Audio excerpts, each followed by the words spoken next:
Here we have a new 2023 Toyota Camry in the LE trim level. Comes in the beautiful pre-dawn gray mica on dark gray cloth interior. The powertrain consists of a 2.5 liter naturally aspirated 4-cylinder engine made into an 8-speed automatic transmission, and that gets us 203 horsepower, 184 pound-feet of torque. Coming around to the front end here, we do get our LED headlamps. And even with the LE, really love how they did the grille here, or the front end. The fascia looks great. I don't see any plastic that's kind of sticking out at me, and like how they painted this lip here, just looks really, really nice. And then coming around to the wheels here, we get 17-inch aluminum, and it actually looks really good for being one level up from the base. And then here we have our power door lock controls, power window controls. And the good thing about the windows is even on this LE, all 4 of them are auto, one touch up and down. And then power mirror controls here, you just turn to either left or right, and then you can control it, turning the knob. And then cup holder here. And there's our power driver seat with power lumbar support. But I have the seat in front adjust for someone of my size. So let's go ahead and see how I can fit in the back, excuse me. So being 6'3" and having the seat in front of me adjust for someone of my size, having longer legs, pretty impressive back here actually. And how the seat is made, I can scoot back and have my knees here, and it's not really uncomfortable because I'm just kind of hitting the cushion part here and not the hard seat back. So that's pretty impressive for a car like this. It's a little storage pocket down in there, if y'all can see that. It's a little early out today, so the glare is awful, but we do have the middle seat that folds down, 2 cup holders there. And I like that we have the grab bars, you can hang your hangers there. Let's go ahead and make our way to the back, but before we do that, I'm just gonna go ahead and pop the gas cap. Gotta hold that. And then there's how this car is made. What's crazy is most of the parts come from the United States, and these days that's better than most American-made vehicles. I say American brand vehicles because they're not made in America, but anyways. And I did forget to pop the trunk. The one thing that's kind of a bummer is I have to manually open that as well as the trunk. There's no electronic lock anywhere for either one of those, but really good trunk space in the Camry.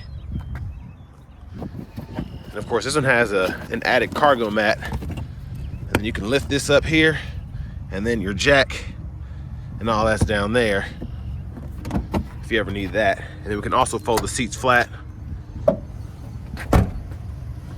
And there's a look at the back end there. But I mean, these are still known to be extremely reliable cars, so for this kind of money, you definitely can't beat it. And I do like that we have the rear side airbags as well. But that's the seat folded flat. You can put longer objects through and actually run stuff all the way to the front if you need to. And you can just lock it back into place. Really easy to do. And then we do have a seat pocket on this side here. But look at those impeccable crash test ratings. Huge shout out to John Roberts Toyota for allowing me to review this car today. Here are all the standard features. And then just a couple of those options. And this only stickers for $27,941. So you get a lot for the money.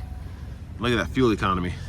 And then here we have a 6-way manual seat, which is nice to have. You can adjust the seat height. Most cars with a manual passenger side don't allow you to do that. Owner's manuals in the glove compartment. Let's go ahead and pop the hood. Take a look at the engine bay before we get to the interior specs. I should say interior features.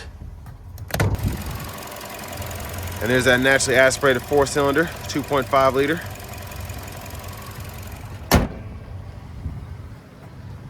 But really nice look for a Camry under $28,000 sticker.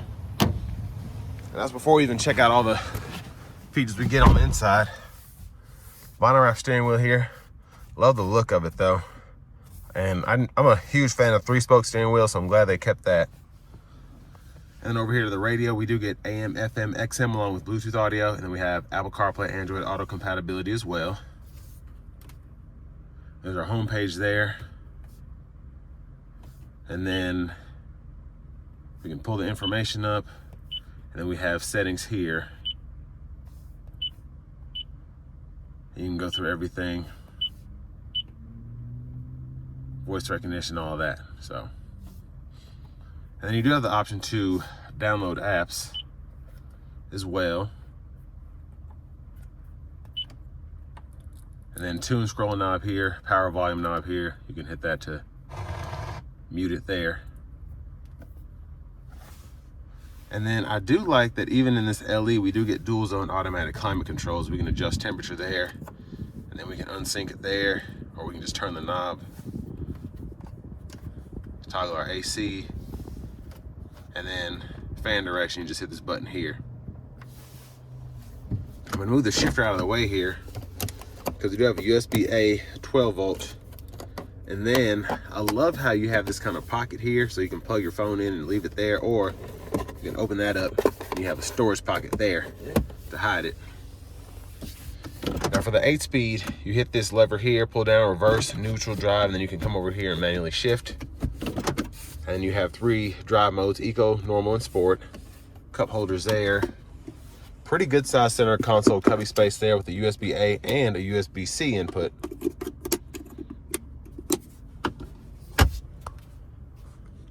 And there's a view of the back from up here. Sunglasses holder there, really nice size. You get the premium dome lights up here. And then to the left side of the steering wheel, we can use these 4 arrows and this OK button, as well as this back button, to go through the gauge cluster there. And even though it's a small little picture, there's a lot that you can configure and take a look at while you're driving. And then we do have our volume controls here, voice recognition, and then this is the Bluetooth button there. And over here, we use this as our preset or track list controls. We can toggle through those, and you hit this mode button and you can go between the FM radio, XM radio, AM, all of that. Turn that down. And then we have our safety sense 2.5 for Toyota. So we have our full radar cruise control, our lane tracing assist. We can adjust the gap there for the cruise.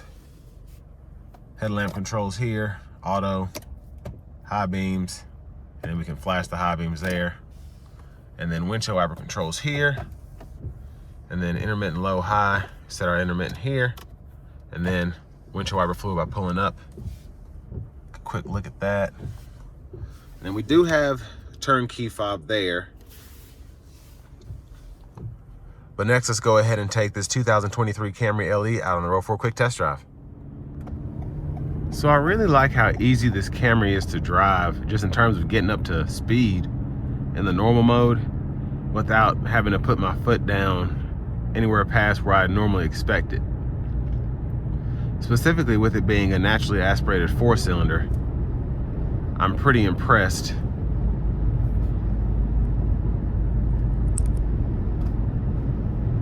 But really, really nice acceleration as I get up to speed here. I'm gonna put in an eco mode now,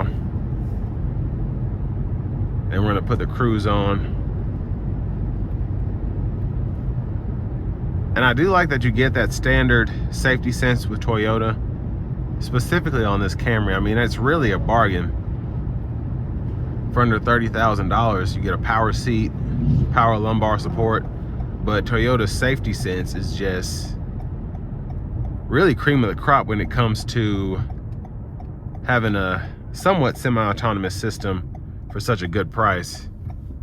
And of course, it's no autopilot or Blue Cruise, Super Cruise, any of that stuff. But I feel like it's a lot easier to use and it's a lot less intrusive. So I know the Blue Cruise on my Mach-E, if I look at something as I'm passing by, it'll be like, hey, watch the road.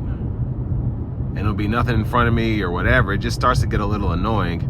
But with this, obviously you need to pay attention. It's on the driver, but it's one of those things where you're not having to worry about it being more dangerous trying to protect you as opposed to just doing what it's designed to do. And specifically with the radar cruise, these aren't meant to be self-driving, but it just takes the ease, I should say, it takes the difficulty and stress out of driving quite a bit. And coming down this back road here, I'm really impressed with just how well this car rides. And I've driven Camrys before, several. Now, of course, the TRD is a little stiffer, but this is just really impressive in terms of just having a smooth ride. But I still feel like I'm driving. I don't feel like I'm necessarily in a Bentley, but it's smooth enough while still being a driving car, if that makes sense. And I'll show you when I put it in the manual mode here.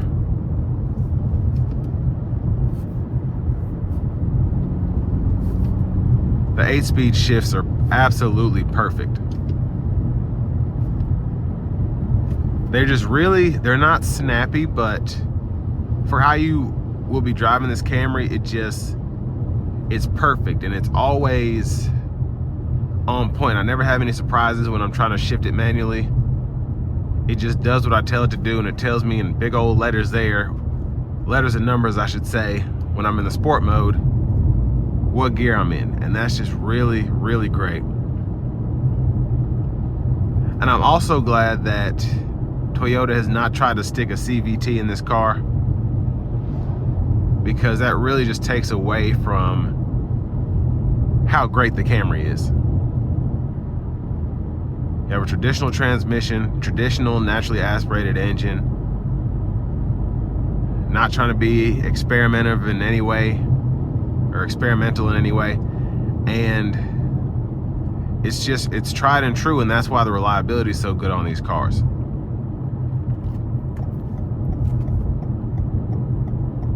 I mean, you're able to get 28 miles per gallon city, 39 highway, and that's getting better than most CVT transmissions, and it's still not a pain to drive. Because CVTs are okay. I have a vehicle that has one. It's a minivan though, so a car like this, I don't necessarily want that kind of transmission. I like having a 7-speed, 8-speed, 9-speed, even a 10-speed in certain vehicles.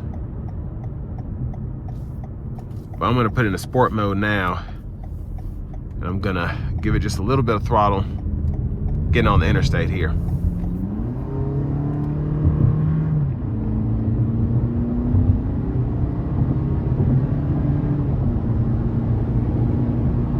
Now, of course, the sport mode keeps the revs hot, keeps me in lower gears, but really impressed with how it got me up to speed. And then as soon as I started letting off throttle, it got back to a higher gear there.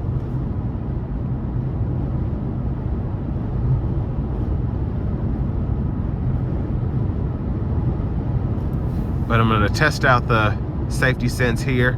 I have the lane centering active, steering assist active, radar cruise is on. I have my gap, I'm gonna put it at 2 now. So just right in the middle.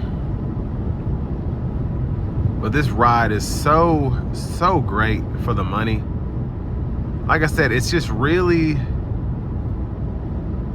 just normal. And that's when you get a Camry, that's what you want. You want something you're gonna be able to get great fuel mileage in, still feel like you're driving a normal car, and then also feel like you're not getting blown all over the road. Just a really good mid-size vehicle that checks all the boxes, in my opinion.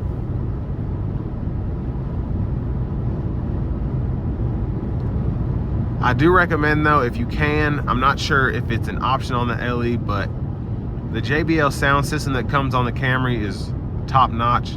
The stock system is just okay, for me at least. I think it'll make a big difference if you replace the speakers, because the radio definitely puts out, but just not the best quality with the stock speakers in here. But I feel like for most people, specifically in this segment, that won't be a huge issue. Now, if you're an audiophile like myself, certain things start to become a nuisance in terms of sound quality, but for most people, it'll be fine for your commute.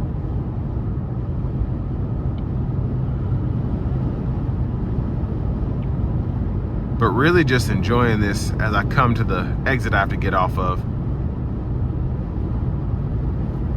And just a really good car all the way around.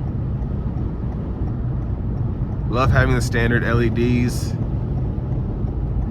And I love not seeing plastic everywhere. Just makes a lot of sense how they did this car. But like I said, checks all the boxes, and if you're looking for something reliable, easy to maintain, and easy to drive, definitely take a look at this new 2023 Toyota Camry in the LE trim level.